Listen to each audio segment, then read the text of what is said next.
बिस्मिल्लाहिर्रहमानिर्रहीम। अस्सलामु अलैकुम नाज़रीन, मैं हूं नाइला भट्टी। आप देख रहे हैं 7 पॉइंट नेटवर्क। नजर डालते हैं आज की खबरों पर। Ayesha fabrics textile factory रोयनाला नश्तर colony के वर्करों का एडमिन और जीएम के खिलाफ एहतजाज। वर्करों का मालकान और वज़ीर-ए-आला और लेबर डिपार्टमेंट हुकाम को फौरी नोटिस लेकर मसाइल हल करवाने का मुतालबा। लाहौर से हमारे नुमाइंदा सईद मुख्तार शाह की रिपोर्ट के मुताबिक हुकूमत के ऐलान के मुताबिक तनख्वाहें नहीं बढ़ाई जाती। मालकान हर काम में अपनी मनमानी करते हैं, बल्कि मौजूदा तनख्वाहें भी 2-2 माह लेट दी जाती हैं।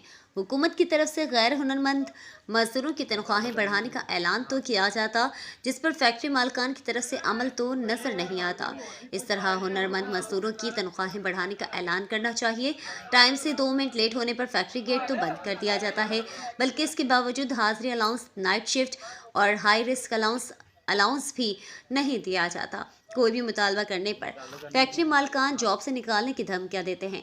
चेयरमैन मजदूर यूनियन नज़ीर साहिल ने फौरी वर्करों से राब्ता किया और तमाम मसाइल हल के लिए आला हुकाम के सामने उठाने की यकीन दहानी कराई, जिस पर एहतजाज ख़त्म कर दिया गया। अस्सलाम वालेकुम। मैं सारे मीडिया को ये बात इन्फॉर्म करना चाहता हूँ कि हमारे कारीगर जो ऑपरेटर हैं, टेक्सटाइल इंडस्ट्री में काम करते हैं, उनके साथ बहुत ज़्यादा ज़्यादतियाँ हो रही हैं। हर साल सैलरी का ऐलान हुकूमत की तरफ से होता है, लेकिन कारीगरों के रेट का कोई भी ऐलान नहीं करता। वसी पैमाने पे हुकूमत को भी और बायर को भी इस चीज़ों को चेक करना चाहिए कि हमारे हर साल जिस तरह डॉलर बढ़ रहा है, महंगाई बढ़ रही, इस तरह हमारे रेट नहीं बढ़ रहे। हर काम में ये अपनी मनमानी कर रहे हैं। हमारे यहाँ जो पेमेंट है वो पौने 2-2 माह के बाद होती है। हमारी पेमेंट क्लोज होती है 31 तारीख को, लेकिन पेमेंट जब देने का टाइम आता है हमारे पास पैसे नहीं है, हमारे पास पैसे नहीं आए। कभी 1.5 माह बाद, कभी 2 माह बाद, एग्जैक्ट जो डेट है ना वो कोई भी नहीं देती। जो फैक्ट्रियाँ हाई लेवल पे हैं उनके कुछ वसूल हैं। जो कारीगर सुबह फर्स्ट टाइम आता है उसे हाजिरी लॉन्स दिया जाता है कम से कम 10,000, लेकिन इस फैक्ट्री में हाजिरी लॉन्स भी कोई भी नहीं है। और इन्होंने 1-2 दिन से ये कानून बना दिया, जो 9 बजे के बाद आएगा उसे अब घर वापस जाना पड़ेगा, चाहे वो 200-300 किराया भी लगा के आया हो, लेकिन वो वापस अपना काम किए बगैर घर को वापस जाता है। और हमारा चेन सिस्टम है, अगर 10 या 20 कारीगर भी रह जाएं तो जो अंदर काम कर रहे होते हैं उनका भी सर्कट नहीं चलता, क्योंकि जिसने पहले काम उसे देना है वो भी बाहर रह गया, तो अंदर जो 50 या 100 या 200 कारीगर भी बैठे हुए हैं उनका कोई अंदर बैठने का हाल नहीं। वो अंदर परेशान है, ये बाहर परेशान। हमारे हाई लेवल के अफसरान से ये रिक्वेस्ट है कि हमारे ये मामलात हल किए जाएं।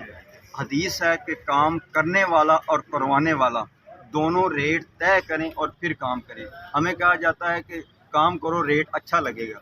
जब वो ऑर्डर क्लोज हो जाता है तो तब अपनी मनमानी करके यही रेट, मैंने भी तो ये लिख के दिया है, लेकिन आगे से ये अप्रूव हुआ है, यही लगा है। कभी हमें 1-2 ऑपरेटर एक ऑपरेशन पे काम कर रहे हैं, उनका पिछले माह उन्हें 25 रुपये के हिसाब से पेमेंट मिली है, अगले माह उन्हें 26 रुपये के हिसाब से पेमेंट मिली है। यानी हर हाई लेवल के अफसरान से हुकूमत से रिक्वेस्ट है कि जिस तरह आप सैलरी का ऐलान करते हैं महंगाई की वजह से, इस तरह हमारे रेटों का भी कोई ना कोई हर साल बेनिफिट परसेंटेज के हिसाब से ऐलान करें, ताकि हमारे घर आसानी से चल सकें। शुक्रिया।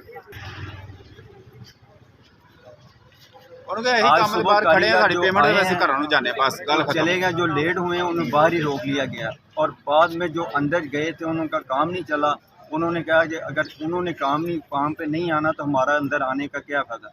उन्होंने कहा अगर तुम भी जाना चाहते हो तो जा सकते हो। असूल यही है कि जो 9 बजे तक आएगा वो काम करेगा, जो 9 बजे से लेट होएगा उसको कोई बेनिफिट भी नहीं मिलेगा और उसको टाइम पे भी आना पड़ेगा। इस वजह से सारे कारीगर बाहर होने का, जिसने काम करना है करे, जिसने नहीं करना। अब तक के लिए इतना ही। मज़ीद खबरों से बाखबर रहने के लिए देखते रहिए 7 पॉइंट नेटवर्क।